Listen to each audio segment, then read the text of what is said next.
नमस्कार। आज हम सेंट्रल रेलवे की जो 2025 की अप्रेंटिस भर्ती निकली है उस पर थोड़ी गहराई से बात करने वाले हैं। हमारे पास इसकी जो ऑफिशियल सूचना है उसका एक सारांश है और ये एक बड़ा मौका लग रहा है ना? कुल 2418 पद हैं। हाँ, 2418 पद, ये काफी बड़ी संख्या है। बिल्कुल। और ये खासकर उन लोगों के लिए, मतलब जिन्होंने आईटीआई पास किया है और इंडियन रेलवे में जाना चाहते हैं, उनके लिए तो ये एक बहुत महत्वपूर्ण मौका हो सकता है। सही कहा। तो आज हमारा मकसद यही है कि इस भर्ती की जो मुख्य बातें हैं उन्हें समझें, जैसे कौन अप्लाई कर सकता है, प्रक्रिया क्या है और सच में इसके फायदे क्या हैं। हाँ बिल्कुल, देखते हैं इसे। चलिए तो शुरू करते हैं। तो सेंट्रल रेलवे ने ये 2418 अप्रेंटिस के पद निकाले जी। और ये पद मुंबई, भुसावल, पुणे, नागपुर, सोलापुर, मतलब कई सारे डिवीजनों में हैं। हाँ, अलग अलग जगह। और इसमें ट्रेड्स भी काफ़ी हैं, जैसे फिटर, इलेक्ट्रीशियन, वेल्डर, इस तरह के कई ट्रेड शामिल हैं। जी हाँ, काफी सारे कॉमन ट्रेड्स कवर किए गए हैं। आवेदन की बात करें तो 12 अगस्त 2025 से शुरू हो चुके हैं और 11 सितंबर 2025 तक चलेंगे। हाँ, लगभग 1 महीने का समय है। तो ये तो हुई बेसिक जानकारी, लेकिन अब आते हैं कि कौन इसमें शामिल हो सकता है, मतलब योग्यता क्या है। देखिए, यहीं पर थोड़ी स्पेसिफिक बातें हैं। योग्यता के लिए कुछ शर्तें हैं जो पूरी करनी होंगी। पहली बात, उम्मीदवार का 10वीं पास होना जरूरी है। ठीक है, 10th पास। हाँ, और उसमें कम से कम 50% मार्क्स होने चाहिए। अच्छा, 50% मिनिमम। जी।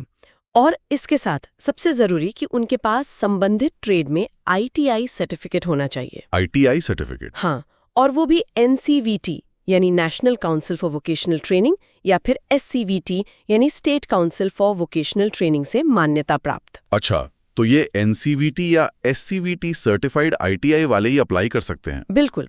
और एक बहुत अहम बात यहाँ नोट करने वाली है कि जो इंजीनियरिंग ग्रेजुएट्स हैं या जिनके पास डिप्लोमा है, हाँ, वो इसके लिए योग्य नहीं है। ये भर्ती पूरी तरह से आईटीआई होल्डर्स पर ही केंद्रित है। अच्छा, ये क्लियर करना जरूरी था, मतलब बीटेक या डिप्लोमा वाले नहीं, सिर्फ आईटीआई। जी बिल्कुल।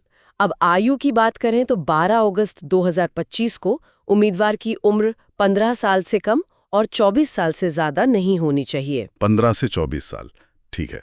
हाँ, हालांकि इसमें जो सरकारी नियम है उनके अनुसार एससी, एसटी, ओबीसी और पीडब्ल्यूबीडी यानी पर्सन्स विद बेंचमार्क डिसेबिलिटीज, उनके लिए ऊपरी आयु सीमा में छूट भी है। अच्छा, रिलैक्सेशन है नियमों के हिसाब से। जी हाँ।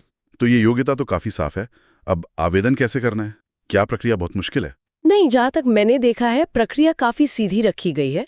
ऑनलाइन आवेदन करना है। ऑनलाइन? हाँ, सेंट्रल रेलवे की जो रिक्रूटमेंट सेल की ऑफिशियल वेबसाइट है rrcrr.com, उस पर जाकर अप्लाई करना होगा। rrcrr.com, ठीक है। और आवेदन शुल्क की बात करें तो जनरल और ओबीसी उम्मीदवारों के लिए ये 100 रुपए रखा गया है। 100 रुपए? अरे वाह, ये तो बहुत बढ़िया है, मतलब फीस माफ है काफी लोगों के लिए। जी बिल्कुल। लेकिन अब आता है सबसे बड़ा सवाल, चयन कैसे होगा? क्या कोई लंबा चौड़ा एग्जाम होगा, इंटरव्यू होगा? यहीं पर ये भर्ती थोड़ी अलग है। इसमें कोई लिखित परीक्षा या इंटरव्यू नहीं है। सच में कोई एग्जाम नहीं? जी नहीं। चयन पूरी तरह से मेरिट के आधार पर होगा। मेरिट मतलब एक मेरिट लिस्ट बनाई जाएगी और वो लिस्ट बनेगी 10वीं कक्षा में मिले मार्क्स और आईटीआई में मिले मार्क्स के औसत यानी एवरेज के आधार पर। ओह, तो जिनके 10th और आईटीआई में अच्छे मार्क्स हैं उनके लिए तो ये सीधा सीधा मौका है। हाँ बिल्कुल, ये पूरी तरह एकेडमिक्स और टेक्निकल स्कोर पर आधारित है। और अगर मान लीजिए दो लोगों के मार्क्स बिल्कुल बराबर आ गए, तब क्या होगा? अच्छा सवाल है। अगर ऐसी स्थिति आती है कि अंक बराबर है तो जिस उम्मीदवार की उम्र ज्यादा होगी उसे प्राथमिकता दी जाएगी। अच्छा, उम्र वाले को प्रेफरेंस। जी। और मेरिट लिस्ट में नाम आने के बाद फाइनल सिलेक्शन से पहले डॉक्यूमेंट वेरिफिकेशन होगा और एक मेडिकल फिटनेस टेस्ट भी पास करना होगा। ये अनिवार्य है।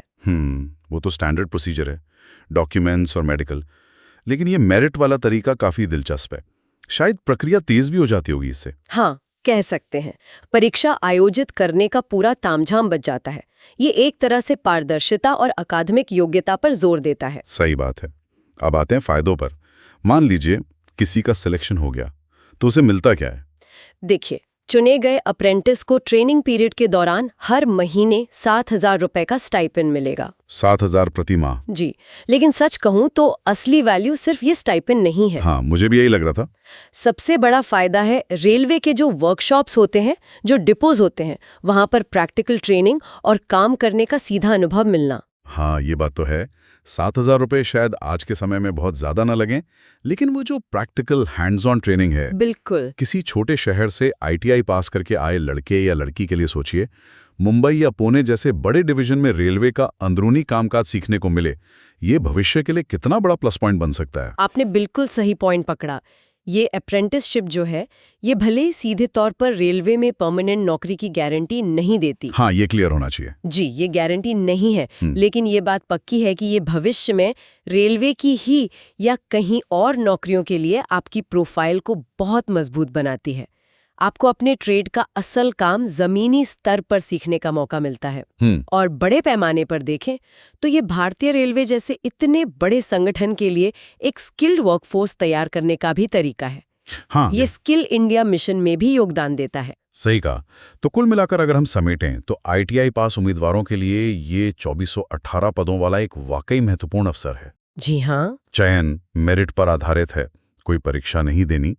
आवेदन की आखिरी तारीख 11 सितंबर 2025 है, तो वक्त भी अभी है। हाँ, ध्यान रखना होगा तारीख का। और ये सिर्फ एक स्टाइपेंड कमाने का मौका नहीं है, बल्कि देश के सबसे बड़े और प्रतिष्ठित संगठनों में से एक के अंदर प्रैक्टिकल स्किल्स बनाने का, सीखने का मौका है। बिल्कुल। और यहाँ एक बात और सोचने वाली है, जो शायद आगे के लिए महत्वपूर्ण हो। हाँ, बताइए। ये जो भर्ती है, जो खासतौर पर ITI होल्डर्स पर फोकस कर रही है और बिना किसी रिटन एग्जाम के केवल मेरिट के आधार पर चयन कर रही है, ये बड़े सरकारी उपक्रमों में खासकर टेक्निकल भूमिकाओं के लिए भर्ती की बदलती रणनीतियों के बारे में क्या संकेत देती है? अच्छा पॉइंट है।